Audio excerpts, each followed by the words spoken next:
മഹാരാഷ്ട്രയിൽ ലോക്സഭാ തിരഞ്ഞെടുപ്പിന് പിന്നാലെ നിയമസഭാ തിരഞ്ഞെടുപ്പും നടക്കാൻ പോവുകയാണ്. സത്യത്തിൽ ഈ സംസ്ഥാനത്ത് ബി.ജെ.പിക്ക് ആശങ്കകൾ ഏറെയാണ്. ഇപ്പോഴേ പ്രവർത്തനം തുടങ്ങിയാലേ ഭരണം നിലനിർത്താനാകൂ എന്നാണ് ബി.ജെ.പിയുടെ നിലപാട്. പ്രധാന കാരണം വലിയ തിരിച്ചടി ലോക്സഭാ തിരഞ്ഞെടുപ്പിൽ നേരിട്ടതു തന്നെയാണ്. കണക്കുകളൊന്നും ബി.ജെ.പിക്കോ സഖ്യകക്ഷികൾക്കോ അനുകൂലമല്ല. അജിത് പവാറിനെ കൊണ്ട് സഖ്യത്തിന് ഗുണമില്ലെന്നാണ് ബി.ജെ.പി മനസ്സിലാക്കിയിരിക്കുന്നത്. ഇതോടെ നിയമസഭാ തിരഞ്ഞെടുപ്പിൽ അവർക്ക് സീറ്റുകൾ നൽകുന്നത് കുറയാൻ വരെ സാധ്യതയുണ്ട്. ഇത് എൻ.ഡി.എ സഖ്യത്തിൽ വലിയ വിള്ളലുണ്ടാക്കാനും സാധ്യതയേറെയാണ്. ഓരോ മേഖല തിരിച്ചു നോക്കുമ്പോഴും മഹാരാഷ്ട്രയിൽ നിയമസഭാ തിരഞ്ഞെടുപ്പിൽ ബി.ജെ.പി വലിയ ഷോക്ക് നേരിടേണ്ടി വരുമെന്നാണ് സൂചനകൾ.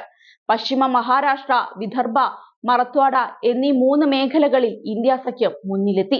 പശ്ചിമ മഹാരാഷ്ട്രയിൽ ഇന്ത്യ സഖ്യത്തിന് 47.8% വോട്ട് ലഭിച്ചത്. എൻ.ഡി.എ 43.2% ഒതുങ്ങി. 6 സീറ്റുകളിൽ ഇന്ത്യയും 4 സീറ്റിൽ എൻ.ഡി.എയും ഇവിടെ വിജയിച്ചു. വിദർഭയിൽ 6 സീറ്റും 46% വോട്ടും ഇന്ത്യക്ക് ലഭിച്ചു. എൻ.ഡി.എക്ക് 37.10% വോട്ടും 4 സീറ്റുമാണ് ലഭിച്ചത്.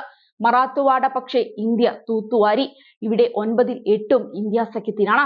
44.7% വോട്ടും അവർക്ക് ലഭിച്ചു.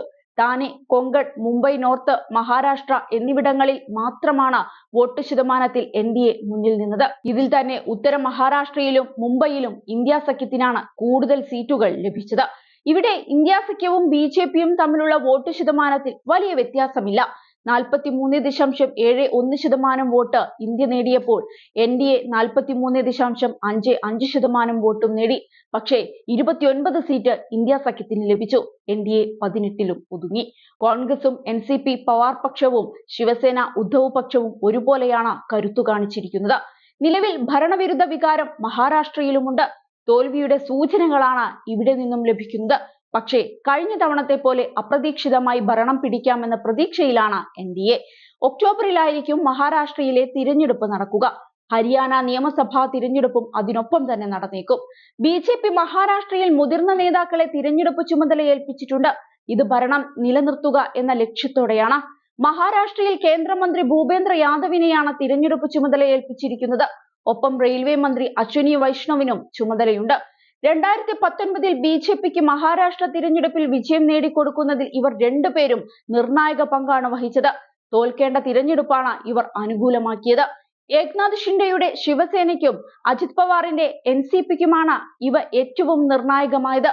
അതേസമയം എല്ലാം മടുത്ത അജിത് പവാറിന്റെ നേതൃത്വത്തിലുള്ള എൻ.സി.പിയുടെ 18 മുതൽ 19 വരെയുള്ള എം.എൽ.എമാർ തങ്ങൾക്കൊപ്പം വരുമെന്നാണ് എൻ.സി.പി എസ്.പി വിഭാഗം നേതാവും ശരത് പവാറിന്റെ ചെറുമകനുമായ രോഹിത് പവാർ കഴിഞ്ഞ ദിവസം പറഞ്ഞത്.